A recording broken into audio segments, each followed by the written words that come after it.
Hello everyone, स्वागत है आप सभी लोगों का स्टूडेंट्स कॉर्नर के इस प्यारे से यूट्यूब प्लेटफॉर्म पर, जहां पर हम लोग chapter number 2 force and law of motion में न्यूमेरिकल डिस्कस करने वाले हैं। इस वन शॉट क्लास में आप पूरा न्यूमेरिकल बहुत अच्छे से समझ पाओगे। फिलहाल आपको बता दूं, मैं अब तक हम लोग दो पार्ट खत्म कर चुके हैं चैप्टर नंबर 2 का। पार्ट 1 में हम लोग पूरी तरीके से थ्योरी देखे थे। पार्ट 2 में हम लोगों ने न्यूमेरिकल देखा था, जिसमें न्यूमेरिकल का टाइप 1 न्यूमेरिकल हम लोगों ने किया था। आज पार्ट 3 हम लोग डिस्कस करने वाले हैं, और पार्ट 3 में बेसिकली हम लोग टाइप 2 वेस न्यूमेरिकल डिस्कस करेंगे। ठीक है ना। तो ये आज की क्लास का एजेंडा है। पूरे चैप्टर का निचोड़ मैं यहाँ पे रखूंगा, बहुत अच्छे से आप देख पाओगे, समझ पाओगे। पेन पेंसिल कॉपी स्केल सब लेकर के एक ठीक से कहीं अच्छी जगह पे आप बैठ जाइए, ध्यान से सुनिएगा, न्यूमेरिकल सॉल्व करिएगा समझ समझ के। In case of any problem, कोई दिक्कत होता है, आप कमेंट बॉक्स में मैसेज करिएगा। Later on I definitely reply on your comment. ठीक है। तो आपको अच्छे से समझ में आएगा, बस तैयार हो जाइए फिलहाल। ठीक है। ये एक बड़ा प्यारा सा कोट है, इसको पढ़िएगा। मैं पिछले 3 वीडियो से यही कोट मेंशन कर रहा हूँ, आप देख पाओगे।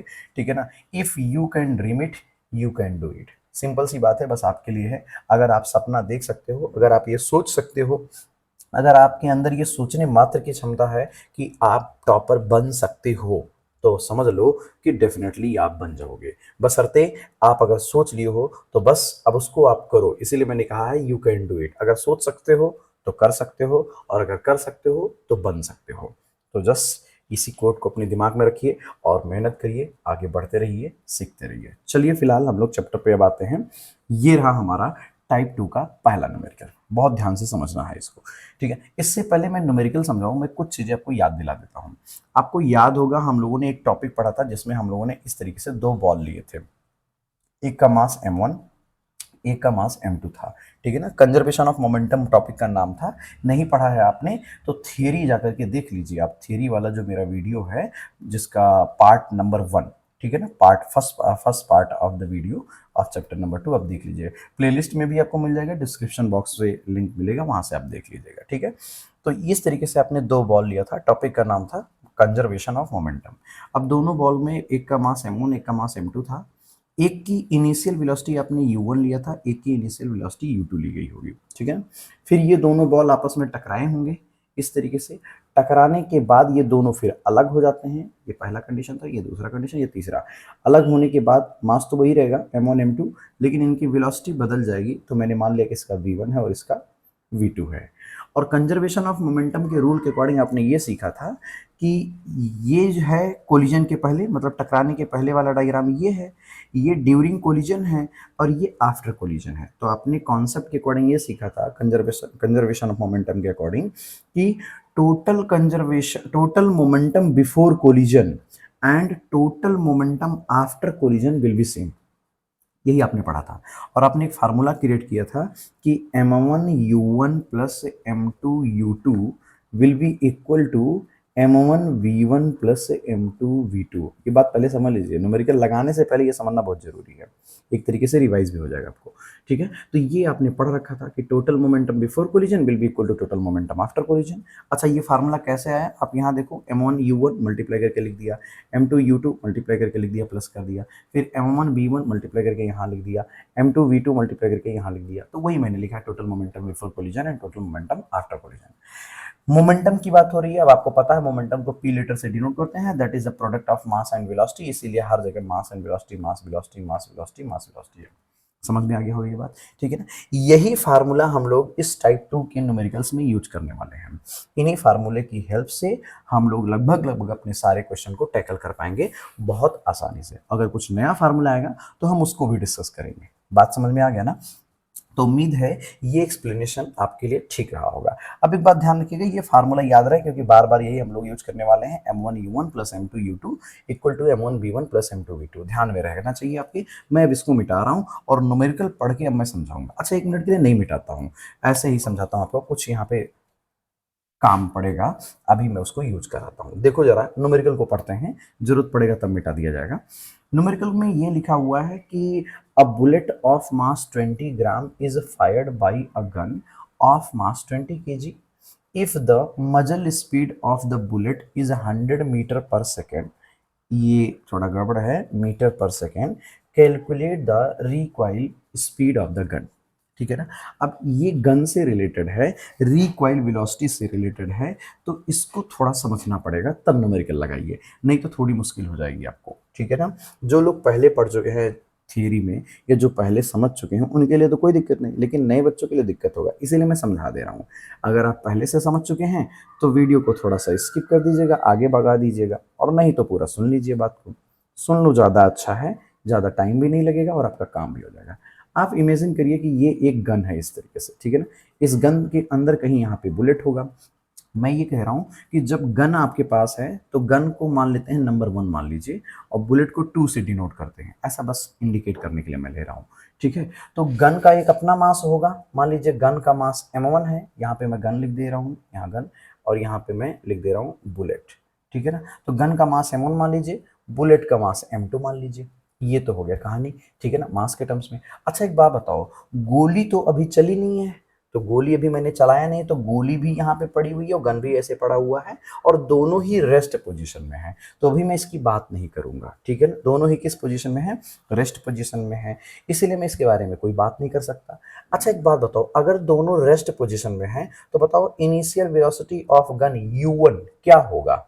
u1 की वैल्यू 0 होगी, क्योंकि गन तो रेस्ट में है। आप हाथ में पकड़ के गोली चलाओगे तो गोली आगे जाएगी, गन तो आपके हाथ में ही रहेगा, वो नहीं हिलने वाला है।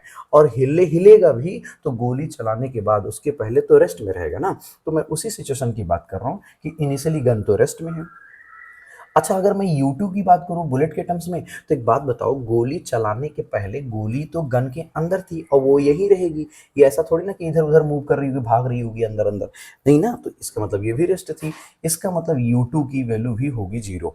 बात ध्यान से समझते जाना, ठीक। अब मान लीजिए गोली आपने चला दिया, तो गोली चला दिया तो ये गोली मान लीजिए इसे रास्ते में आई, यहाँ से ऐसे जाते जाते आगे चली जाएगी, तो मान लीजिए यहाँ कहीं पहुंची हुई है और फिर आगे जाएगी जहाँ भी जाना है, वट एवर इट इज, ठीक है। तो इसका मतलब ये हुआ कि इसकी जो फाइनल वेलोसिटी है, इनिशियल तो 0 थी, लेकिन इसकी फाइनल वेलोसिटी v2, गोली चलने के बाद उसकी क्या स्पीड होगी पता नहीं, लेकिन सर कुछ तो होगी, इसीलिए मैंने v2 को क्वेश्चन मार्क कर दिया। क्या होगा आई डोंट नो, हम लोगों को हो सकता है बता दिया जाए और हो सकता है कैलकुलेट करना हो, ठीक।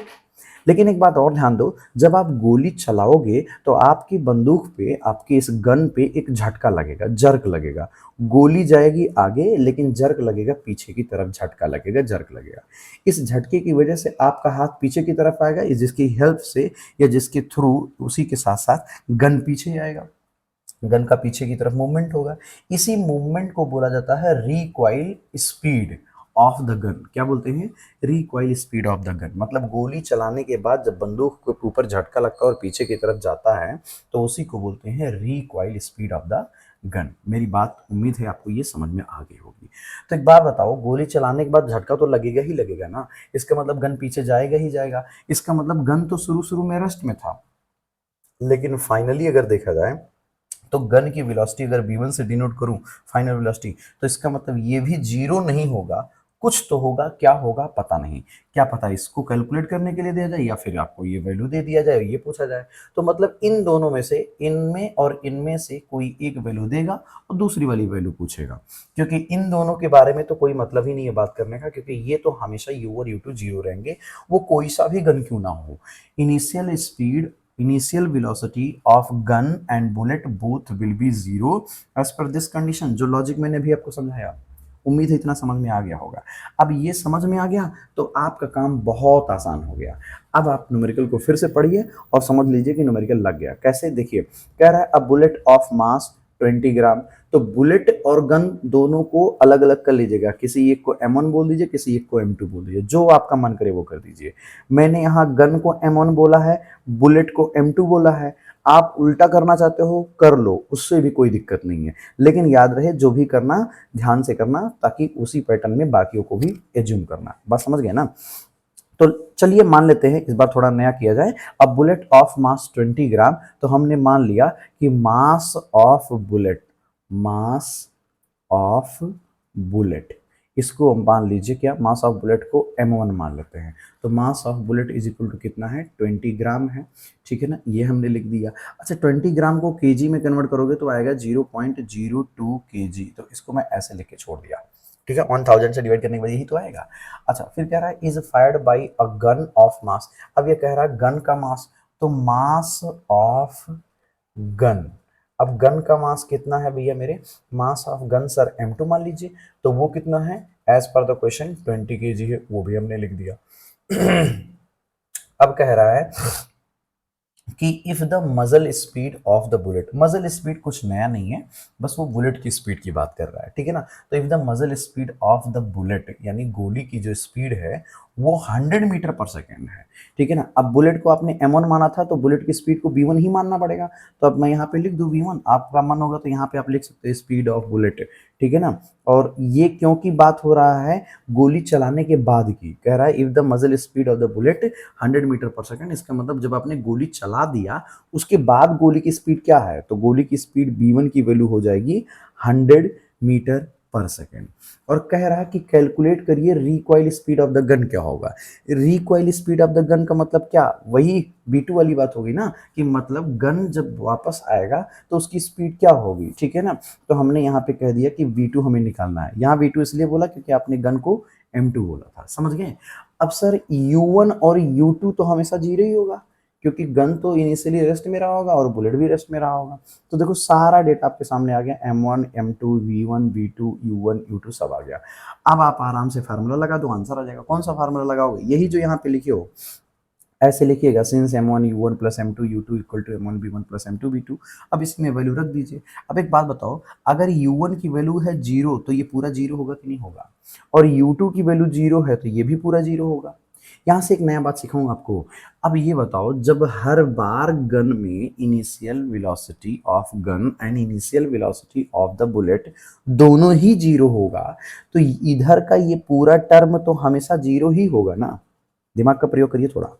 हर न्यूमेरिकल में, चाहे ये पहला न्यूमेरिकल करो चाहे इसके बाद कितने भी न्यूमेरिकल क्यों ना करोगे, अगर u1 और u2 की गारंटी आप ले रहे हो कि वो हमेशा जीरो होगा, तो इसका मतलब ये पहला वाला पूरा इस साइड का इक्वल के इस तरफ का पूरा टर्म जीरो हो जाएगा, क्योंकि u जीरो तो ये भी जीरो हो जाएगा, मल्टीप्लाई होकर ये भी जीरो हो जाएगा और जीरो प्लस जीरो आएगा। इसका मतलब मैं अपने फार्मूले को बदल सकता हूँ, कैसे, अगर ये दोनों हमेशा जीरो होंगे तो it can be written as zero equal to m1 v1 plus m2 v2। ध्यान देना, मैं फार्मूले को बदल रहा हूँ। अब क्या करो कि इनमें से किसी एक को एक तरफ ले आओ, किसी एक को उधर ही रहने दो।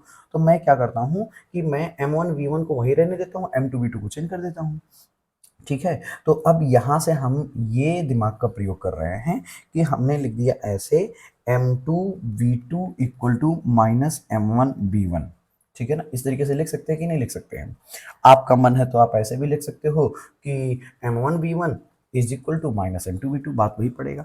फिलहाल यहाँ से हम v2 इक्वल टू लिख सकते हैं minus m1 v1 upon m2, और ये एक नया फार्मूला हमें मिल गया, ध्यान रखिएगा कभी भूलिएगा नहीं, ठीक है।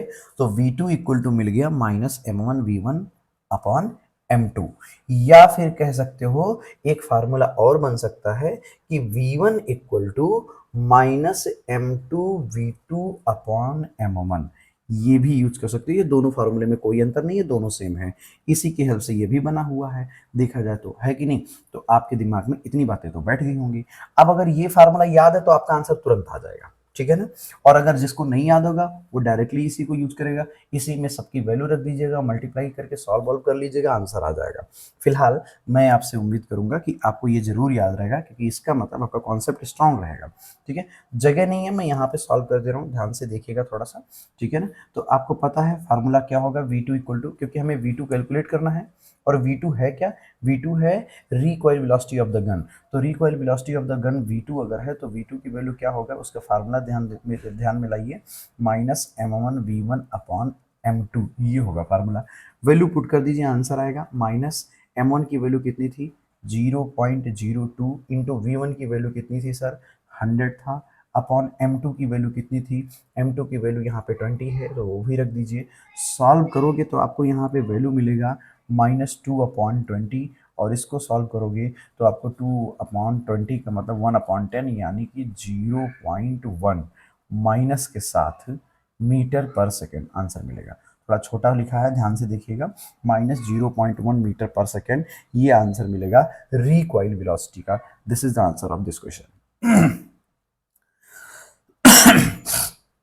सॉरी, पर आपको ये उम्मीद है कि क्वेश्चन पूरा समझ में आ गया होगा। पहला क्वेश्चन था, बहुत डिटेल में मैंने समझाया।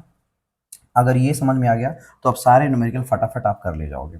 रिपीटिंग अगेन, अगर आपको ये फार्मूला नहीं याद है तो आप हमेशा यही इनिशियल वाला यूज करिएगा, वैल्यू रखोगे सेम आंसर आएगा, आप करके देख लो चाहे, ठीक है ना। तो अब आगे बढ़े हम, चलो अब चलते हैं अगले क्वेश्चन पे और देखते हैं कि अगला सवाल कैसे लगेगा, ठीक है। ये रहा क्वेश्चन आपके सामने। फिलहाल एक बात बता दूं, अगर पिछला का सवाल या ये सवाल आपको अच्छा लग रहा है, वीडियो पसंद आ रहा है, चीज़ें ठीक लग रही हैं, तो वीडियो को लाइक कर दीजिए, शेयर और सब्सक्राइब कर दीजिए और थोड़ा सा मुस्कुरा दीजिए, क्योंकि मुस्कुराता हुआ चेहरा अच्छा लगता है और जब दिमाग खुश रहता है तो सवाल भी समझ में आता है। क्यों, सही बात कहा ना।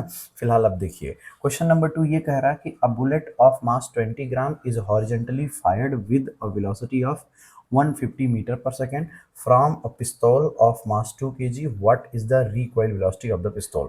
फिर से वही बात हो गई, ठीक है ना। तो आप पिस्तौल को मान लीजिए, आप ऐसे मान लीजिए कि बुलेट मान लीजिए 1 है और पिस्तौल मान लीजिए 2 है, तो यहाँ पे आप लिखिए गिवन, थोड़ा यहाँ पे लिखने वाला काम जरूर रहेगा स्टेटमेंट में, ऐसे लिखिए एज्यूम दैट, या ऐसे मान लीजिए लेट लेट लेट कर लीजिए क्या, mass mass of bullet, let mass of bullet क्या है, mass of bullet mm1 equal to कितना होगा 20 ग्राम। सर 20 ग्राम को आप कन्वर्ट करिए किस में, कन्वर्ट करिए आप इसको केजी में, तो आंसर आएगा 0.02 केजी। ये तो आता होगा इसलिए मैं डायरेक्ट लेके छोड़ दे रहा हूँ। फिर आपको क्या करना पड़ेगा, mass of gun, mass of gun, gun यानी कि पिस्तौल जो भी आप लिख लीजिए, वो कितना होगा m2 हो गया, ऐसे मैंने मान लिया, और दैट इज गिवन 2 kg, ठीक है ना। एक चीज देखो दिया है कि वो that bullet was fired with the velocity of 150 metre per second. तो एक बात तो क्लियर है कि initial velocity of the gun is zero and initial velocity of the bullet also zero, दोनों, यानी बुलेट की इनिशियल वेलोसिटी भी जीरो है और गन की इनिशियल वेलोसिटी भी जीरो होगा। ये क्यों है, मैंने न्यूमेरिकल नंबर 1 में एक्सप्लेनेशन आपको दे दिया है।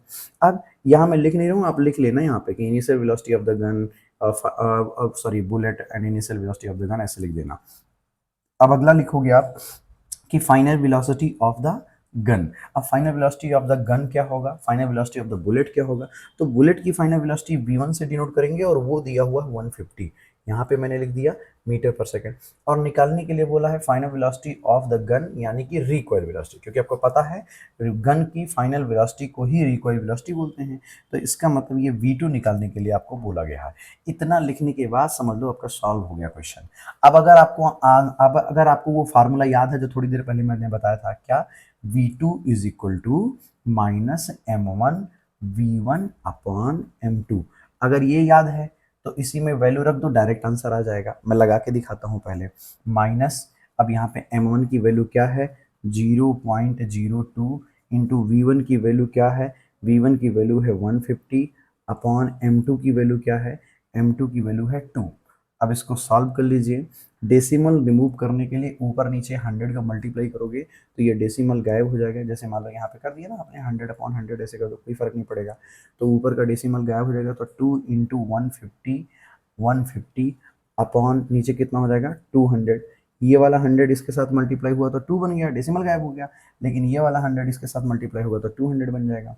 अब यहाँ से 0 0 कैंसिल आउट, 5 3 जा 15, 5 4 जा कितना होगा 40, 5 4 जा 20, ठीक है ना, एंड 2 1 जा 2, 2 2 जा 4, तो 3/2 का मतलब क्या हो गया 1.5 माइनस के साथ metre per second, this is what the recoil velocity of the gun, यानी v2 का आंसर आ गया, ठीक है ना।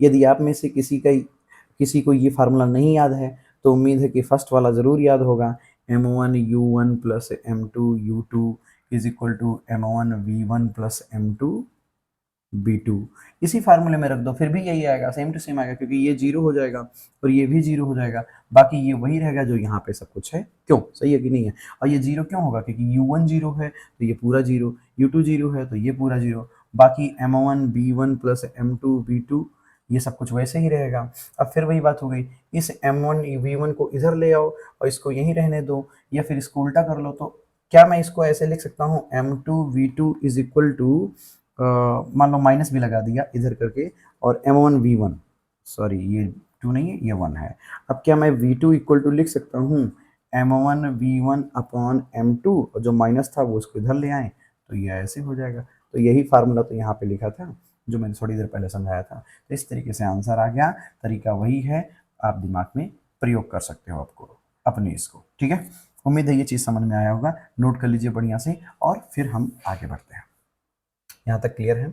चलिए अब आते हैं क्वेश्चन नंबर 3 पे। अब थोड़ा मैं स्पीड बढ़ा दूंगा और वही फार्मूला लगाऊंगा डायरेक्ट, ताकि आंसर फटाफट आता जाए। अब यहाँ पे कह रहा है कि from a rifle of mass 5 kg, एक राइफल है जिसका मास 5 kg है, a bullet of mass 40 gram is fired with an initial velocity of 40 metre per second, ये थोड़ा गड़बड़ है, 40 metre per second. Calculate the initial recoil velocity of the rifle, यानी recoil velocity of the rifle यहाँ पे भी निकालना है, वही सेम पैटर्न। तो कुछ नहीं करिए, अब फटाफट बस गिवन लिख दीजिए। गिवन लिखने में मैं थोड़ा सा डायरेक्टली यहाँ पे जल्दी जल्दी कर रहा हूँ, ठीक है ना। आप थ्योरी वाला स्टेटमेंट लिख लीजिएगा, बाकी तो मैं ऐसे नोट कर दे रहा हूँ। तो मैंने मान लिया कि राइफल का मास जो है वो M2 है, तो वो मैंने कर दिया 5 kg, ठीक है ना। और जो बुलेट का मास है वो M1 है, तो यहाँ पे मैंने बोल दिया 1 क्या है, 40 ग्राम, ठीक है ना। 40 ग्राम को हम लिख सकते हैं 0.04 kg। याद रहे मैंने गन यानी कि राइफल, अब गन लिख दिया हूँ तो गन ही लिख दे रहा हूँ। गन को 1 माना है, नहीं गन को 2 माना है ना, गन को 2 माना है। और जो बुलेट है उसको मैंने क्या माना है, बुलेट को हमने माना है 1, ठीक है ना। इस तरीके से आप समझ जाओगे। तो M1 हो गया और V1, M1 हो गया, M2 हो गया। अब कह रहा है कि that was fired with the velocity of 40 metre per second, तो बुलेट की वेलोसिटी क्या है, 40 है, इसका मतलब V1 हमें दिया हुआ है 40 मीटर पर सेकेंड। कह रहा है V2 बता के दिखाओ मुझे, यानी रिकॉइल वेलोसिटी बताना है। कुछ नहीं, सिंपल फार्मूला लगाइए। क्या फार्मूला था, मैंने आपको बताया था क्या फार्मूला, मैंने बताया था आपको कि V2 is equal to minus M1 V1 upon M2। आप वैल्यू रख दो, आंसर आ जाएगा। क्या है M1 की वैल्यू, माइनस लगाया, M1 है हमारा 0.04 इंटू V1 है हमारा कितना 40 अपॉन M2 कितना होगा 5 होगा, 5 वन जा 5 और 5 8 जा 40, और यहाँ से मल्टीप्लाई करते ही मुझे क्या मिलेगा, 8 4 जा 32, तो 0.32 metre per second, this is what the recoil velocity of the gun. उम्मीद है ये सवाल भी आपको समझ में आ गया होगा। कोई प्रॉब्लम है कहीं पे, कोई दिक्कत है, जरूर बताइएगा कमेंट बॉक्स में, ठीक है ना। फिलहाल क्या आप में से कोई मुझे ये बता सकता है कि what is the definition of recoil velocity, recoil velocity का डेफिनेशन क्या होगा, अगर आपके एग्जाम में आता है तो कैसे होगा, बताइए जरा इसको, ठीक है ना। अच्छा एक चीज़ और आपसे पूछूं, आप मुझे बताओगे, ठीक है ना। मुझे ये बताओ कि रिटार्डेशन क्या होता है, व्हाट इज रिटार्डेशन। शायद मैंने पहले भी ये पूछ रखा है, यदि आप पहले बताए हो तब तो मत बताना, तब तो इग्नोर करना, लेकिन यदि पहले नहीं बताए हो तो इसको जरूर बताओ कि रिटार्डेशन क्या होता है और डिफरेंस क्या है रिटार्डेशन और एक्सेलरेशन में। फिलहाल आगे बढ़ते हैं अगले न्यूमेरिकल पे। ये है न्यूमेरिकल नंबर 4 यानी क्वेश्चन नंबर 4। क्या कह रहा है देखते हैं। क्वेश्चन ये कह रहा है कि a boy of mass 50 kg jump out of a running boat, ठीक है ना। अब यहाँ थोड़ा समझने वाली बात है, ऐसे मान लीजिए कि एक कोई रिवर या पॉन्ड या कोई भी वाटर बॉडी यहाँ पे है, इसमें कोई एक नाव है, ठीक है ना। डायग्राम पे मत जाइएगा, ज़्यादा हंसने की जरूरत नहीं है भाई, ठीक है ना, समझ जाइए बस ऐसे फीलिंग। यहाँ पे कोई एक लड़का है, ठीक है ना, जो नाव में बैठा हुआ है। अब इस लड़के का जो मास है वो 50 kg है, ऐसा दिया है। कह रहा है रनिंग बोट जिसका मास है 250, यानी ये जो बोट है उसका मास 250 kg है। तो लड़के को मान लीजिए M1 और बोट को मान लीजिए M2, ऐसे भी हम कर लें, ठीक है ना। तो हमने यहाँ पे कह दिया ऐसे कि बॉय मतलब 1 और बोट मतलब क्या हो जाएगा 2 हो जाएगा। ऐसे हमने ये यहाँ पे सिंबल बना लिया समझने के लिए। अब कह रहा है कि इसका मास 250 kg है on the bank what with horizontal velocity of 3 metre per second, मतलब जो लड़का है ना वो जंप कर जाता है और लड़के की जो स्पीड होती है वो 3 मीटर पर सेकेंड होता है। कह रहा है what is the velocity, like what velocity does the boat begin to move backward. अब आपको पता है अगर आप नाव पे यहाँ पे खड़े हो और नाव ऐसे रुकी हुई है, और अगर अगर आप ऐसे आगे की तरफ जंप करोगे तो नाव के ऊपर पीछे की तरफ एक फोर्स लगेगा मेरे भाई, ठीक है ना। और जो वो फोर्स लगेगा उसकी वजह से तुम्हारी नाव पीछे की तरफ जाएगी, इसी को ही तो बोलते हैं रिकॉइल वेलोसिटी। कैसे गन में हो रहा था, बस वहाँ गन था यहाँ नाव आ गया है, सवाल सेम है, बस केवल तरीका अलग हो गया है। यहाँ पे नाव और लड़का आ गया, वहाँ पे गन और बुलेट था। तो अगर लॉजिक आप कंपेयर कर पा रहे हो तो तुरंत सॉल्व हो जाएगा। अब आइए हम लोग लिखते हैं क्या, हमने माना कि मास ऑफ, यहाँ गिवन नोट कर देते हैं, हमने ये माना कि mass of boy m1 is equal to 50 kg, ये लिख दिया। अच्छा, बॉय किस स्पीड से कूदा था, बॉय कूदा था 3 मीटर पर सेकंड की स्पीड से, तो अभी नोट करेंगे। फिलहाल ये नोट करो कि मास ऑफ बोट कितना है, तो mass of boat m2 is equal to 250 kg है। ठीक है, ये भी हो गया।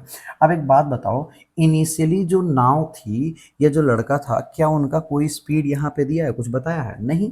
इसका मतलब अब ये देखो क्या बोल रहा है, पहले एक बार और पढ़ के सुना दो। अब boy of mass 50 kg jump out of a running boat, out of a running boat मतलब इनिशियल यहाँ कुछ है, एक नाव है जो ऑलरेडी चल रही है, रनिंग बोट है, उससे कूदता है, out of a running boat of mass 250 kg on to the bank with a horizontal velocity of 3 metre per second. ठीक है ना। अब कह रहा है कि ये 3 मीटर पर सेकेंड की स्पीड से क्या करता है, कूदता है। What velocity does the boat begin to move backward, ठीक है ना, किस वेलोसिटी से नाव हमारी पीछे जाएगी। तो अब यहाँ पे देखो, अब boy of mass 50 kg jump on a running boat, तो अब ये एक रनिंग बोट है, चलती हुई नाव वाली मामला यहाँ पे दिया है, लेकिन यहाँ पे कहीं वेलोसिटी दिया नहीं है। ठीक है ना, किसकी वेलोसिटी नहीं दिया, कुछ तो गड़बड़ लग रहा है यहाँ पे मुझे।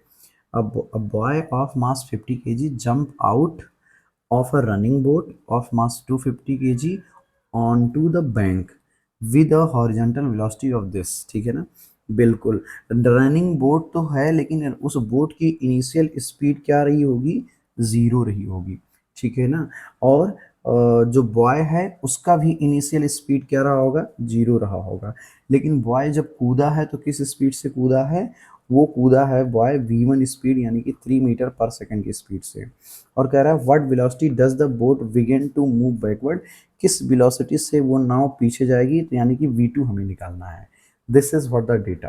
ठीक है ना। कंफ्यूजन थोड़ा यहाँ पे लेकर के हो रहा था कि u2 क्या होगा, क्योंकि यहाँ पे लिखा है ना रनिंग बोट, तो रनिंग बोट मतलब नाव चल रही है, तो नाव चल रही है तो उसका कुछ स्पीड होना चाहिए ना, बट पूरे क्वेश्चन में कहीं स्पीड दिया नहीं है, that means it will be consider zero. Running boat से मतलब ये है कि बोट मूव कर सकती है, बोट मूव कर नहीं रही थी। जैसे हमने ये कहा कि एक चलती हुई बस मैं लेके आया हूँ, मतलब बस चल सकती है, चालू करोगे तो चलेगी। और एक बस ऐसा आ जाए कि एक खटारा बस है, वो चलती नहीं है, बस खाली खड़ी है, तो उस तरीके, ये उस कॉन्टेक्स्ट में बोला गया है। यहाँ रनिंग का मतलब ये वाले रनिंग का मतलब ये नहीं कि उसकी कोई भी स्पीड है इनिशियल, क्योंकि अगर स्पीड होता तो कहीं ना कहीं यहाँ दिया होता, इसीलिए मैंने U2 को यहाँ पे जीरो ले लिया। ये एक कन्फ्यूजन क्रिएट कर सकता है, इस टाइप के क्वेश्चन को इंपॉर्टेंट मार्क करना। ठीक है, तो बस अब ये भी खत्म हो गया, समझ गए तो समझ लो आंसर आ जाएगा। V2 इज इक्वल टू क्या फार्मूला पढ़े थे आप, minus M1 V1 upon M2, रख दीजिए तुरंत आंसर आ जाएगा। माइनस लगाया, M1 की वैल्यू कितनी है 50, V1 की वैल्यू कितनी है, V1 की वैल्यू है 3, और M2 की वैल्यू कितनी है, M2 की वैल्यू है 250। तो यहाँ से कितने टाइम जाएगा, ये जीरो जीरो कट गया, 5 5 जा जाएगा, तो ये हो गया 250, 50 5 जा 250, और यहाँ से सॉल्व करोगे तो -3/5 आएगा, यानी कि -0.6 मीटर पर सेकेंड। ये होगा आपके नाव का वेलोसिटी बैकवर्ड डायरेक्शन में, यानी एक तरीके से जैसे रिकॉइल वेलोसिटी था वैसे ही काम करेगा। तो boat will begin to move backward with the speed of 0.6 metre per second. ये माइनस आने का मतलब ही है कि स्पीड पीछे की तरफ है, आगे की तरफ नहीं, वो डायरेक्शन इंडिकेट कर रहा है। उम्मीद है ये भी समझ में आ गया है। अरे भाई, अगर समझ में आ रहा है तो वीडियो को लाइक जरूर करिएगा, ठीक है ना, और भूलना नहीं ये, ठीक है ना, डोंट फॉरगेट दिस वन। चलिए फिलहाल आगे बढ़ते हैं। अब है क्वेश्चन नंबर 5। क्वेश्चन नंबर 5 क्या कह रहा है कि अ man with mass of 50 kg running at 5 meter per second jump onto a 20 kg trolley traveling in the same direction at 1.5 meter per second, what is their common velocity। बड़ा शानदार सवाल है ये। इस बार वो शॉर्ट ट्रिक वाला formula मत लगाना जो छोटा करके लगाए थे, इस बार कंप्लीट फार्मूला पूरा लगाना पड़ेगा। M1 U1 plus M2 U2 is equal to M1 V1 plus M2 V2, ये पूरा फार्मूला यूज करना पड़ेगा। तो अब आपके मन में एक सवाल आएगा कि सर आपको तो पता चल गया, मुझे कैसे पता चलेगा कि कब कौन सा यूज करें? सवाल को पढ़ने से मालूम चलेगा कौन सी स्पीड दी हुई है, कौन सी नहीं दी हुई है, उसी बिहाफ पे तो डिसीजन लेते हैं। वैसे ही मैंने भी किया है। जब मैं सवाल को पढ़ता हूँ तो मैं देखता हूँ कि इनिशियल वेलोसिटी 0 है, तो मैं शॉर्टकट वाला फार्मूला यूज कर लेता हूँ डायरेक्ट, जो मैं थोड़ी देर पहले आपको बताया था, v2 equal to minus m1 v1 upon m2, ये वाला यूज कर लेता हूँ। और जब हम देखें कि u1 u2 जीरो नहीं है तो मैं यही वाला यूज करूंगा। अब आपके लिए एक चीज बता देता हूँ, आप देख पाते हो तो ठीक, अगर आप देख ही नहीं पाते हो, आपको कंफ्यूजन है, तो आप one and only this formula, केवल यही यूज करिएगा हर बार, आपसे गलती नहीं होगी। क्योंकि इस वाले को वही यूज करे जो समझ पाए, जान पाए, पता चला रिस्क ले लिया और घबरा गया मामला। ठीक है, आइए अब सवाल को लगाते हैं। ये तो एक्स्ट्रा बात थी, जानकारी थी जो मैंने आपको बताया। A man with 50 kg, a man with mass 50 kg running at 5 metre per second jump on to a 20 kg trolley travelling in a same direction. ठीक है ना, एक आदमी है जो इधर जा रहा है और एक ट्रॉली है, मान लीजिए वो ट्रॉली इस तरफ जा रही है। ठीक है ना, ये ऐसे ट्रॉली है, मान लीजिए पहिया वहिया लगा है बकायदा आगे के। ट्रॉली जानते हो, ट्रैक्टर ट्रॉली का नाम सुना होगा, कुछ वैसे ही समझ लो। अब आदमी भी इधर जा रहा है, ट्रॉली भी इधर जा रही है। आदमी का जो मास है वो 50 kg है और वो 5 मीटर पर सेकंड की स्पीड से चल रहा है। ठीक है ना, फिर क्या होता है, ट्रॉली 20 kg की है और उसी के ऊपर ये जंप कर जाता है। ठीक है ना, उसी के ऊपर क्या कर जाएगा, ये जंप कर जाएगा। ये आदमी है जो ना, उसके ऊपर जंप कर जा रहा है। ठीक है ना, ये ट्रैक्टर ट्रॉली वाला ट्रॉली मत समझना, क्योंकि इतना कम केजी का नहीं होगा, 20 kg का। That's an example to make you understand. ठीक है, तो अब ये कूद गया, तो कूदेगा तो इसके अंदर जाएगा, तो अब ये लड़का और ये ट्रॉली दोनों एक साथ मूव करेंगे ना। क्यों? सही बात है कि नहीं है? जैसे जब मैं ये फार्मूला आपको समझा रहा था तब मैंने आपको बोला था कि there are two ball, m1 मास है और m2 मास है, और जब ये टकराए थे तो टकराने के बाद फिर दोनों अलग हो गए थे। तो मास तो सेम था, लेकिन इनकी वेलोसिटी v1 v2 हो गई थी, अलग अलग हो गई थी। और पहले तो अलग था ही u1 u2, लेकिन इस बार ये कंडीशन अलग दे दिया है। ये कह रहा कि ये लड़का इसके ऊपर कूदा और फिर दोनों साथ में जा रहे हैं। मतलब अगर इसको बॉल से कंपेयर कराएं तो शायद m1 m2 का एक बॉल जिसकी स्पीड u1 u2 रिस्पेक्टिवली थी, वो एक दूसरे से टकराते हैं और फिर ये दोनों अलग नहीं होते हैं, ये स्प्लिट नहीं होते हैं, बल्कि इसकी जगह पे एक सिंगल बॉल की तरह ये दोनों मिलके एक साथ आगे जाते हैं। मतलब they would be having a common velocity. इसका मतलब अगर देखा जाए तो ये जो v1 v2 यहाँ हम ऊपर लिखे थे, that v1 v2 will be equal to same, और उसी को मैंने क्या लिख दिया है, v लिख दिया है। ये दिमाग लगाना पड़ेगा, नहीं तो ये सवाल लगा नहीं पाएंगे आप, मुश्किल में पड़ जाएंगे। समझ गए ना? तो इसीलिए इसको पार्ट 2 में रखा था, क्योंकि ये थोड़ा एक्सप्लेनेशन इसमें ज़्यादा लगेगा और ये लॉजिकल सवाल है, बहुत अच्छे सवाल हैं ये। ठीक है ना, अब कह रहा है a man with 50 kg, a man with mass 50 kg running at 5 metre per second jump on to that. तो आओ गिवन लिखते हैं फटाफट और देखते हैं क्या होगा। तो गिवन में सबसे पहले मास ऑफ मैन, तो मास ऑफ मैन m1 हमने मान लिया और m1 की वैल्यू हमने लिख लिया 50 kg। ठीक है ना, अब इस आदमी की इनिशियल स्पीड क्या है, क्योंकि इस बार ये जंप कर रहा विद इनिशियल स्पीड, तो ये बार भाई u1 की वैल्यू दिया हुआ है 5 मीटर पर सेकेंड, इसीलिए मैंने मना किया था ये वाला फार्मूला यूज करने से, बल्कि कहा था ये वाला यूज करेंगे, क्योंकि देखो u1 और देखो यहाँ u1 दिया है। यही समझने वाली बात होती है। न्यूमेरिकल को जितना समझोगे उतना ही जल्दी लगेगा। न्यूमेरिकल को लगाना टफ नहीं होता, न्यूमेरिकल को समझना टफ होता है। बात समझे ना? अब आगे बढ़ते हैं। तो कह रहा है कि 50 kg मास है, 5 मीटर पर सेकंड की स्पीड से चलना है। कह रहा है jump on to a trolley of 20 kg mass, तो इसका मतलब मान लीजिए ट्रॉली का मास जो है वो 20 kg m2 है, तो वो मैंने लिख दिया ऐसे। और कह रहा है कि travelling in the same direction with this speed, इसका मतलब जो ट्रॉली है वो भी चल रही थी और उस ट्रॉली का जो इनिशियल स्पीड था that was 1.5 metre per second. क्या खतरनाक सवाल है। अब कह रहा है what is their common velocity, common velocity मतलब दोनों एक दूसरे से मिल गए, कंबाइंड हो गए, कंबाइंड होकर दोनों एक साथ जा रहे हैं। जब दोनों एक साथ जाएंगे तो दोनों की सेम वेलोसिटी होगी, और दोनों की सेम वेलोसिटी है तो मैंने v मान लिया। और अगर मैं अपने इस फार्मूले को ध्यान से देखूं तो अगर दोनों की वेलोसिटी सेम है तो v1 और v2 की जगह पे हम क्या लिखेंगे, v ही लिखेंगे। तो यहाँ पे आपके लिए आसान बना देता हूँ मैं, ऐसे लिख दे रहा हूँ कि v1 will be equal to v और v2 इक्वल टू v क्या होगा, v ही होगा। समझ गए ना?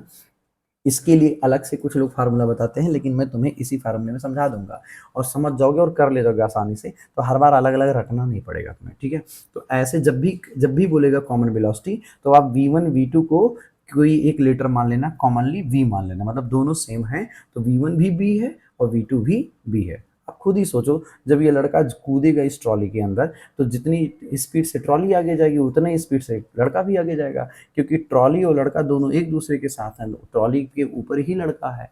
ये वही वाली बात हो गई कि जब आप ट्रेन के अंदर बैठते हो तो आपकी स्पीड क्या होती है, आपकी स्पीड वही होती है जो ट्रेन की स्पीड होती है। हाँ या ना? वो अलग बात है कि ट्रेन के अंदर तुम बैठे हो, लेकिन बाहर से जब कोई देखेगा तो क्या दिखेगा, तुम भी उतनी स्पीड से चल रहे हो जितना ट्रेन की स्पीड से चल रहे हो, क्योंकि तुम ट्रेन के अंदर हो। समझे ना? चलो, आप फार्मूला लगाइए और आंसर निकाल लीजिए। तो मैं फिर से लिखता हूँ फार्मूला, क्या होता है formula, M1U1 plus M2U2 equal to M1V1 plus M2V2। ये है फार्मूला आपका, किस भी हाफ पे, कंजर्वेशन ऑफ मोमेंटम के भी हाफ पे। ठीक है, अब देखो ध्यान से, इस फार्मूले को थोड़ा सा चेंज कर लो। क्या चेंज करोगे तो M1U1 वैसे ही रहेगा, M2U2 वैसे ही रहेगा। अभी वैल्यू नहीं रखूंगा, थोड़ा रुक के रखता हूँ, पहले आपको कुछ बता दूं। अब देखो M1 हो गया, V1 की जगह क्या मैं V रख सकता हूँ, प्लस M2 हो गया, क्या मैं V2 की जगह V रख सकता हूँ, बिल्कुल, तो यहाँ भी रख दिया। फिर से ध्यान से देखो तो M1U1 plus M2U2 is equal to, अगर चाहो आप तो V को कॉमन ले लो, V को कॉमन लोगे तो अंदर क्या बचेगा, M1 प्लस M2। कई लोग इसको एक अलग फार्मूले की तरीके से बच्चों को कहते हैं याद कर लो, रट लो और यूज करवाते हैं। खैर वो भी ठीक है, लेकिन मेरा मानना है कि एक बच्चा कितना फार्मूला याद करे, वो भी जब ये हो, ये हो और ये हो, जहाँ पर M1 B1 M1 उसी में सब मिक्स हो जाएगा, दही हो जाएगा। इसलिए मैं कहता हूँ सिर्फ एक फार्मूला याद करो, ये वाला, और जैसे मैंने यहाँ पे सॉल्व कर लिया ऐसे ही आप सॉल्व कर लिया करो। 2 लाइन लगेगा, क्या प्रॉब्लम है, कन्फ्यूजन नहीं होगा, कम से कम गलती तो नहीं होगी। तो इतना बड़ा रिस्क क्यों लेना, आपके पास सफिशिएंट टाइम होता है, आप आराम से कर लोगे। वैसे भी इसको लिखने में, 2 लाइन लिखने में मुझे नहीं लगता कि 30 सेकंड से ज़्यादा समय लगेगा, बस बुद्धि का थोड़ा प्रयोग करना है। बाकी आपकी मर्जी, आप चाहो तो इसको रट भी सकते हो, ठीक है ना, बट मैं तो यही कहूँगा कि रटना नहीं। अब फिलहाल हमें क्या निकालना है भाई मेरे, हमें निकालना है V, क्योंकि हमें बोला गया था वही निकालना है। तो V1 V2 को हमने माना था और यानी कि यही कैलकुलेट करना है। तो ये कैलकुलेट करना है तो आइए अब इसी फार्मूले पे पुट कर दीजिए वैल्यू। तो वैल्यू पुट करो, M1 की वैल्यू क्या थी, M1 की वैल्यू थी 50, U1 की वैल्यू क्या थी 5 प्लस M2 क्या था 20, U2 क्या था 1.5 इज इक्वल टू, ये बताओ M1 और B1 क्या है, तो सॉरी M1 और M2 क्या है, M1 की वैल्यू 50 है और M2 की वैल्यू 20, तो 50 प्लस 20 ऐसे लिख के, क्या V2 इस तरफ लिख दूँ, थोड़ा सही लगेगा, तो V2 इधर कर दिया मैंने। अब सॉल्व करो, 5 5 जा 25, मतलब ये 250 हो गया, प्लस ये कितना होगा 15 2 जा 30, और ये डेसिमल बैलेंस हो जाएगा, 300 आएगा तो एक जीरो हट जाएगा, मतलब 30 ही आएगा। ठीक है, इज इक्वल टू ये कितना होगा 70V होगा। सॉल्व करो इसको, कितना मिलेगा 280, 530 80 होगा ना, 280 is equal to 70V। Space नहीं है तो मैं यहाँ सॉल्व कर रहा हूँ, देखना ध्यान से। तो V can be written as 280/70, zero से जीरो कट गया, 7 चौक 28, 7 4 जा 28, मतलब 4 आ गया, और 4 मीटर पर सेकेंड। इसका मतलब यही आपका फाइनल आंसर है। मतलब जब ये लड़का ट्रॉली के ऊपर कूदेगा तो उन दोनों का कॉमन वेलोसिटी जो होगा वो 4 मीटर पर सेकेंड होगा, as per the given data. मुझे उम्मीद है कि ये पूरी बात आपको बहुत अच्छे से समझ में आ गई होगी, कॉन्सेप्ट भी, न्यूमेरिकल भी, फार्मूला भी, और नया फार्मूला भी, कि नया फार्मूला क्या था, कैसे हमने बनाया, और आप रटेंगे या नहीं रटेंगे, प्रोसेस समझ के करेंगे, ये आपकी अपनी चॉइस होनी चाहिए। You are free to do so, दोनों तरीका अच्छा है, जो आपको पसंद लगे वो आप करिए, ठीक है ना। लेकिन कमेंट बॉक्स में जरूर बताओ आप क्या फॉलो कर रहे हो, मतलब डायरेक्ट फार्मूला रटना चाहते हो, या फिर आप चाहते हो कि नहीं नहीं मैं लॉजिक को समझ के बस केवल ऐसे ही सॉल्व कर लूंगा, there is no problem, risk नहीं लेना है। कमेंट बॉक्स में जरूर बताइए, फिलहाल I am waiting for that one. और ये तरीका, ये एक्सप्लेनेशन अगर पसंद आ रहा है मेरे भाई, वीडियो को लाइक जरूर करना, ठीक है ना, मुझे मालूम चलना चाहिए। और बताइए कमेंट बॉक्स में कि आपको पसंद आया कि नहीं आया, थोड़ा मेरा भी मोटिवेशन बढ़ेगा, है ना, मुझे भी अच्छा लगेगा। अगर आपका ऐसा मोटिवेशन दिखेगा मुझे, तो फिर भाई मैं भी वीडियो और क्रिएट करूंगा, और चीज़ें आपको बेटर वे में समझाने की कोशिश करूंगा। The very soon I will come on the screen also. अभी तो मैं स्क्रीन पे आ नहीं पा रहा हूँ क्योंकि पैनल्स का अभी अरेंजमेंट नहीं हो पा रहा है, तो मैंने सोचा कि रोकने से अच्छा है तब तक ऐसे ही एक्सप्लेन करूँ, बच्चों का सपोर्ट चलता रहे, ठीक है ना, उनको सपोर्ट मिलता रहे, वो अच्छा करते रहें, ठीक है ना। Panel should not be the like reason कि क्लास नहीं हो, ठीक है। बाकी जब पैनल होगा तो स्क्रीन पे भी आएंगे तो और अच्छे से चीज़ें चलेंगी, ठीक है ना। तब तक के लिए ऐसे लेते हैं, उम्मीद है कि इससे तो आपको दिक्कत नहीं होता होगा। फिलहाल चलिए आगे बढ़ते हैं क्वेश्चन नंबर 6 पे। क्वेश्चन नंबर 6 क्या है? अब देखो क्वेश्चन थोड़े टफ टफ मिलेंगे, तो ध्यान से देखना। ये सारे सवाल ज़्यादातर स्कूल वगैरह में कोई कराता ही नहीं है, ठीक है ना? ज़्यादातर टीचर्स इसको स्किप करा देते हैं। यही वजह है कि क्लास 9th और 10th में पढ़ने वाला बच्चा ज़्यादातर न्यूमेरिकल में इंटरेस्ट नहीं क्रिएट कर पाता, क्योंकि जब कभी लड़ोगे नहीं, करोगे ही नहीं न्यूमेरिकल के ऊपर, तो फिर क्या आएगा आपको? और फिर हमेशा वो डर बना रहेगा। फिर आप जेईई नीट की तैयारी के लिए जाओगे या भविष्य में किसी भी एग्जाम की तैयारी करोगे जहाँ पे न्यूमेरिकल जैसी चीज़ें आती हैं, मैथ्स क्वेश्चन आता है, आप परेशान हो जाओगे, आप फ्रस्ट्रेट हो जाओगे और आपको लगेगा कि आपसे हो ही नहीं पाता। बट प्रॉब्लम कहाँ है? प्रॉब्लम ये नहीं कि आपसे हो नहीं पाता, प्रॉब्लम ये है कि ना तो आपने खुद से कभी किया और ना ही आपसे आपसे किसी ने करवाना चाहा, ठीक है ना? आपने एक बार बोल दिया सर मेरे को नहीं आता, मुझे मज़ा नहीं आता न्यूमेरिकल में, तो सर भी मस्त हैं कि चलो ठीक है अब मत सॉल्व करो, और तुम भी मस्त हो कि ठीक है अब नहीं सॉल्व करेंगे। नुकसान किसका है? नुकसान सिर्फ तुम्हारा है, सर का नुकसान नहीं है, ठीक है ना? सर को तो पेमेंट टाइम पे ही मिल जाता होगा, आप चाहे जिस स्कूल से हैं, क्यों? सही बात कह रहे हैं ना? तो फिलहाल आगे आइए, न्यूमेरिकल लगाते रहिए, सीखते रहिए और अच्छे अच्छे न्यूमेरिकल लगाइए। हाँ ज़रूर, मैं बात करूँगा कि अप टू द सिलेबस ही रहें, बहुत बियॉन्ड जाने की जरूरत नहीं है, समय आने पर तो बियॉन्ड भी जाओगे, कोई दिक्कत नहीं। तो फिलहाल क्वेश्चन कह रहा है कि अकार एक्स, अब देखो यहाँ पे एक कार है जिसका नाम है एक्स, ठीक है ना? Of mass 1500 kg travelling at 20 metre per second collide with another car Y. अब बहुत ध्यान से समझना, पहले ये डायग्रामेटिकली बना के मैं समझा दे रहा हूँ, ठीक है ना? क्योंकि समझना ज़्यादा इंपॉर्टेंट है, मेरा हमेशा से ये मानना होता है, मैं हमेशा अपने बच्चों से ये बोलता हूँ कि समझना ज़्यादा इंपॉर्टेंट है। इस कार का नाम है एक्स, ठीक है ना? और एक कार और है जो उससे टकराता है, ठीक है ना? वो दूसरी कार है और वो कार भी उसी डायरेक्शन में जा रही है, ऐसे आप मान लीजिए, ठीक है ना? As per the question both the car are moving in the same direction, ठीक है ना? ये कार एक्स, ये कार वाई। अब कह रहा कार एक्स जो है उसका मास m1 में मान ले रहा हूँ 1500 kg है, ठीक है ना? इसका मास मैं m2 मान ले रहा हूँ जिस जो दिया हुआ है 1000 kg, ठीक है ना? अब ये भी दिया है कि क्वेश्चन में कि ये दोनों किस स्पीड से चल रहे हैं। जो पहली वाली कार है, मान लेते हैं इसकी इनिशियल स्पीड u1 की वैल्यू दिया हुआ है 25 मीटर पर सेकेंड, जो दिया है क्वेश्चन के अकॉर्डिंग, और इसका मान लेते हैं कि u2 की वैल्यू क्या होगा, initial speed of car two, वो क्वेश्चन के अकॉर्डिंग कितना दिया है, travelling at 15 metre per second. यहाँ पे पर होना चाहिए, गड़बड़ थोड़ा प्रिंट हुआ है, 15 metre per second in the same direction, मतलब इसकी वैल्यू है 15 मीटर पर सेकेंड। दोनों का मूविंग डायरेक्शन सेम है, मतलब ये दोनों इधर ही जा रहे हैं। अब आप देखो ये कार ज़्यादा स्पीड से चल रही है, ये कार स्लो स्पीड से चल रही है, मतलब पक्का ये कार एक्स कार वाई को टक्कर मारेगी ही मारेगी, ठीक है ना? यानी एक्स वाली कार वाई वाली कार को टक्कर मारेगी। टक्कर मारेगी तो जैसे दो बॉल टकरा रहे थे, मोमेंटम ट्रांसफर हो रहा था, वैसे यहाँ पे भी होगा, थ्योरी में आपने पढ़ा ही होगा। और मोमेंटम ट्रांसफर होगा तो फिर आप जानते हो कि फार्मूला कौन सा लगेगा। फिलहाल और पढ़ लेते हैं कि क्या होता है टक्कर के बाद दोनों कार अलग होती हैं कि चिपक जाती हैं। अगर चिपक जाएगी तो v1 v2 सेम हो जाएगा, यानी कि कॉमन वेलोसिटी भी मान लेंगे, और अगर नहीं चिपकेगी तो फिर v1 v2 अलग अलग करना पड़ेगा। फिलहाल देखते हैं क्या होता है। तो सवाल कह रहा है कि moving in the same direction after collision the velocity of the car X becomes 20 metre per second. मतलब भैया मामला हो गया, दोनों कार टकराने के बाद चिपकेंगे नहीं, अलग अलग हो जाएंगे, और जब टकराने के बाद अलग अलग होंगे तो कह रहा है कि final velocity of first car, यानी कार एक्स की जो फाइनल वेलोसिटी है वो v1 मान लेते हैं हम, तो वो दिया हुआ है 20 मीटर पर सेकेंड, और आपसे पूछ रहा है calculate the velocity of the car Y after collision, यानी कि v2 आपसे पूछ रहा है। समझ गए? ये जो क्वेश्चन लिखा था उसका पूरा एक्सप्लेनेशन मैंने यहाँ दे दिया है, गिवन के फॉर्मेट में यहाँ पे मैंने नोट कर दिया। लेकिन अब गिवन का जो एक्चुअल फॉर्मेट होता है न्यूमेरिकल में, वो हम नोट कर देते हैं ताकि आपको दिक्कत ना हो। तो फिलहाल m1 की वैल्यू, यदि हमारा कार x जो है, कार x1 है, और कार कार कार x मतलब 1, और कार y मतलब क्या होगा 2। अगर इस लॉजिक को फॉलो करें तो m1 की वैल्यू क्या हो जाएगा 1500 kg हो जाएगा, m2 की वैल्यू क्या हो जाएगा सर 1000 kg हो जाएगा। u1 और u2 नोट करेंगे हम लोग, u1 की value 25 metre per second, u2 की value 15 metre per second, v1 की वैल्यू भी दिया हुआ है आपको, हमने कितना दिया है 20 मीटर पर सेकेंड, और पूछा गया है आपसे v2 की वैल्यू। इस सवाल में तो वही पुराना फार्मूला जो इनिशियल बताए थे वही लगाना है, और पूरा लगेगा, इस बार कोई आनाकानी नहीं। m1 u1 plus m2 u2 is equal to m1 v1 plus m2 v2, यही लगा दीजिए, आंसर आ जाएगा।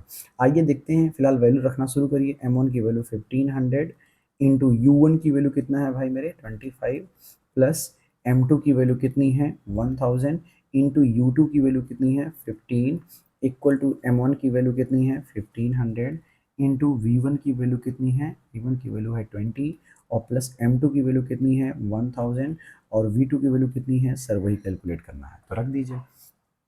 अब थोड़ा कैलकुलेशन है करना पड़ेगा आपको तो आइए किया जाए। 25 और 1500 का मल्टीप्लाई करिए तो 25 15 जा देखो अब मैं मेरे स्टाइल में कैलकुलेशन करूंगा, आप अपने स्टाइल में कैलकुलेशन करिए। मैं डायरेक्ट मल्टीप्लाई कर रहा हूँ, आप कर पाते हो डायरेक्ट तो डायरेक्ट करो, नहीं तो आप वहीं बगल में ऐसे मल्टीप्लाई कर लो। ठीक है ना कि 1500 इंटू 25 क्या होता है, वो आपकी अपनी स्टाइल है, अपनी मर्जी है। ठीक है ना, बाकी सीखो हर एक तरीका नया नया भी सीखो, जैसे मैं कर रहा हूँ वो भी सीख सकते हो आप। यहाँ पे देखो फिलहाल मैं क्या करूँगा, ये दोनों जीरो ऐसे नोट कर दिया। 25 5 जब कितना होता है तो ये होगा 125, उसका मैंने 5 लिख दिया, 12 इज कैरी और 25 वन 25 और 12 में ऐड करिए तो 25 प्लस 12 कितना होगा 35 36 37, तो ये वैल्यू आएगा 37500। आप मल्टीप्लाई करके देखिए यही आएगा पक्का। ठीक है, प्लस 1000 और 15 का मल्टीप्लाई करोगे तो ये हो गया 15000। सही है यहाँ पे मल्टीप्लाई करो, 15 टू जा कितना होगा 30 और 30 और लिखेंगे तो ये हो गया 30,000। ठीक है ना, ये भी मामला फिट है। प्लस ये कितना लिखा होगा 1000 V2, ये मैंने लिख दिया। अब एक बात बताओ 15,000 ऐड करिए आप, ये कितने में ऐड करोगे तो ये ऐड करोगे आप 3 lakhs नहीं 37,000, 37,500 में कितना ऐड करना है 15,000 ऐड करना है। तो वैसे तो आप ऐसे ही कर सकते हो लेकिन मैं आपके तरीके में कर दे रहा हूँ इस बार। ये 37500 है और यहाँ 15000 ऐड करिए, 500 आएगा, 7512 हो गया, 31415 हो गया, 52,500। तो 52,500 इस 30,000 को इधर लेके आओ तो यहाँ पे 30,000 माइनस करोगे इज इक्वल टू ये हो जाएगा 1000 V2 माइनस करोगे कितना आएगा 30 20 50 30 20 कितना होता है 50, तो इसका मतलब ये 22,500 आ जाएगा इज इक्वल टू 1000 V2। अब यहाँ से V2 की वैल्यू क्या आएगा 22,500 अपॉन 1000 और इसको सॉल्व करेंगे तो ये वैल्यू कितना मिलेगा 22.5 metre per second. This is the answer of this question. इसका मतलब टकराने के बाद जो दूसरी वाली कार है उस कार वाई की स्पीड यानी वेलोसिटी कितना हो जाएगा 22.5 metre per second. Most important सवाल है, इसे मार्क कर लीजिएगा, एग्जाम में ऐसे सवाल जरूर जरूर आ सकते हैं, एकदम दिमाग में बैठा लीजिएगा। बहुत अच्छा सवाल है क्योंकि इसमें लॉजिक भी है, कैलकुलेशन भी है, सारा डेटा है और बढ़िया फार्मूला भी लगा हुआ है। No problem with that. मज़ेदार सवाल है, ये सवाल लगाने में बहुत मज़ा आया, वेरी नाइस। ठीक है, चलिए अगले सवाल पे चलते हैं। ये है क्वेश्चन नंबर 7। ठीक है ना क्वेश्चन नंबर 7 लगाते हैं। फिर मैं आज भी आपको 3 क्वेश्चन होमवर्क में देने वाला हूँ जैसे पिछले दिन दिया था। ठीक है ना, काफ़ी अच्छा आप लोगों ने किया है बाकी। ठीक है, किसी का कोई ऐसा क्वेरी नहीं आया, मीन टू से आपने अच्छा किया है, और अगर क्वेरी है तो अभी भी लिख सकते हो, मैं आपको बता दूंगा। ठीक है ना, फिलहाल क्वेश्चन नंबर 7 करते हैं। तो क्वेश्चन नंबर 7 में कह रहा है कि 2 sphere of mass 10 kg and 40 kg are coming towards each other. मतलब 2 स्फेरिकल बॉडी है, अब यहाँ पे मैं ऐसे बता दे रहा हूँ, 2 स्फेरिकल बॉडी है कुछ इस तरीके से, इसका मास m1 मान लो, इसका m2 मान लो, इसका इनिशियल स्पीड u1 मान लो, इसके स्पीड u2 मान लो। कह रहा कि they are having mass 10 kg। इसका मतलब क्या हुआ, मैं गिवन भी साथ में लिखते जा रहा हूँ यहाँ पे। इसका मतलब ये हो गया कि m1 की वैल्यू 10 kg है और m2 की वैल्यू कितनी है, m2 की वैल्यू है 40 kg। अब कह रहा है they are coming towards each other, वो एक दूसरे की तरफ आ रहे हैं, मतलब सेम डायरेक्शन में मूव कर रहे हैं with the velocity of 20 metre per second and 5 metre per second. इसका मतलब u1 की वैल्यू कितनी है 20 मीटर पर सेकंड और u2 की वैल्यू कितनी है 5 मीटर पर सेकंड। ठीक है ना, ये भी लिख दिया रिस्पेक्टिवली, तो इसीलिए मैंने u1 u2 लिखा था क्योंकि रिस्पेक्टिवली लिखा है। If they are getting combined after collision, मतलब ये दोनों टकराते हैं और टकराने के बाद एक साथ चिपक जाते हैं। तो चिपक जाते हैं तो मास तो m1 और m2 था, तो दोनों का मास m1 प्लस m2 हो जाएगा, क्यों, ये कॉमन मास हो जाएगा। लेकिन इनकी कॉमन वेलोसिटी तो v हो जाएगी ना, क्यों, कॉमन वेलोसिटी क्या हो जाएगी v हो जाएगी। तो बस वही जहाँ v1 v2 था वहाँ पे v हो जाएगा। तो अब वही कह रहा है कि कंबाइन हो जाते हैं, तो बताओ कि उनकी कंबाइन वेलोसिटी क्या होगी। तो इसका मतलब ये हुआ कि v1 will be equal to v2 equal to v, और यही कैलकुलेट करना है हमको एज पर द क्वेश्चन। बस सवाल खत्म हो गया, आप इस तरीके का सवाल लगा भी चुके हो। मेन फार्मूला क्या था, m1 u1 plus m2 u2 equal to m1 v1 plus m2 v2। अब वही पुराना तरीका ध्यान दीजिए, क्या मैंने बताया था। चलो इस बार वैल्यू रख के दिखा दे क्या, इस बार बिना कन्वर्ट किए सॉल्व करते हैं। आओ, ये नए तरीके से कर लेते हैं। नया क्या, वही है पर ठीक है। तो मास 10 था, U1 की वैल्यू 23 रख दिया, M2 की वैल्यू कितनी है 40, स्क्रीन पे देखते रहो, और U2 की वैल्यू कितनी है 5 वो रख दिया, M1 की वैल्यू कितनी है 10 है, V1 की वैल्यू V है, M2 की वैल्यू कितनी है 40 है, V2 की वैल्यू भी B है और वही निकालना है। तो 20 इंटू 10 कितना हो जाएगा 200, 40 इंटू 5 5 चौका 20 यानी ये भी 200 आएगा, इक्वल टू 30 40 कितना होगा 30 नहीं 10 और 40 कितना होगा 50 होगा, तो ये 50 भी हो गया। ये टोटल हो गया 400 इक्वल टू 50 V। इसका मतलब V इक्वल टू कितना होगा 400 अपॉन 50, जीरो जीरो कट गया और V की वैल्यू कितनी आएगी 5 8 जा 40, तो यानी 8 metre per second is the final answer of this question. ठीक है, तो ये रही इसकी कहानी। उम्मीद है ये भी समझ में आ गया होगा, मज़ा आया होगा आपको आज के इस सेशन में ये सारे न्यूमेरिकल डिस्कस करके। क्या लाजवाब न्यूमेरिकल है, मतलब ये ऐसे न्यूमेरिकल लगवा के लगता है कि हाँ ठीक है अच्छा न्यूमेरिकल कराया जा रहा है। फॉर्मेलिटी के लिए कोई भी आसान न्यूमेरिकल एरू वेरू न्यूमेरिकल ऐसे उठा के नहीं रखा जा रहा है, ठीक है ना। फिलहाल ट्रस्ट मी, मुझे बहुत मज़ा आया ये सारे न्यूमेरिकल सॉल्व करके आपके लिए, ठीक है ना। और उम्मीद है कि आपको भी मज़ा आया होगा ये सीख के। एक बार में नहीं समझ में आया, नहीं सीखने में आया है, दोबारा वीडियो को प्ले करके देखना, अच्छे से समझना, रुक रुक के थोड़ा सा, ठीक है ना। पहले खुद सॉल्व करना, फिर मेरे सॉल्यूशन को देखना, फिर मैच करना, अपनी गलती पहचानना, उस पर काम करना, यही तरीका होता है पढ़ने का। तो ये करिएगा। फिर भी अगर कोई दिक्कत होता है तो कमेंट बॉक्स में बताइएगा, स्पेसिफिक करके बताइएगा किस क्वेश्चन में कहाँ दिक्कत है, तो मैं उसको अलग से एक दो जो अगला वीडियो कोई भी बनेगा तो उसमें उसका मैं डिटेल प्रोवाइड कर दूंगा, तो आप अच्छे से देख लीजिएगा, ठीक है ना। बाकी अपनी तरफ से फीडबैक दीजिए, कैसी थी आज की क्लास, कैसा लगा आपको, मज़ा आया कि नहीं आया, ठीक है ना। और मज़ा आया तो आपको क्या करना है आपको पता है, शेयर सब्सक्राइब लाइक, वही पुरानी कहानी जो है जो लोग बोलते हैं सब्सक्राइब माई चैनल वो सब मैं ज़्यादा तो नहीं कह सकता पर ठीक है, आदत डालना पड़ता है कई बार। फिलहाल ये है आपके लिए होमवर्क क्वेश्चन, स्क्रीन पे दिख रहा है, आप इसको स्क्रीनशॉट ले लीजिए, लगाइएगा और इसका आंसर बताइएगा। क्वेश्चन नंबर 8, जब आंसर बताइए आप लोग ना तो ऐसे डाल के बताया करिए भाई कि क्वेश्चन नंबर 8 का आंसर क्या है, क्वेश्चन नंबर 9 का आंसर क्या है, क्वेश्चन नंबर 10 का आंसर क्या है। इस तरीके से कमेंट बॉक्स में लिख के बताया करिए ताकि मैं समझ पाऊँ। ऐसे केवल आंसर लिख दोगे तो मैं जान नहीं पाऊंगा कि किसका आंसर है ये, ठीक है ना।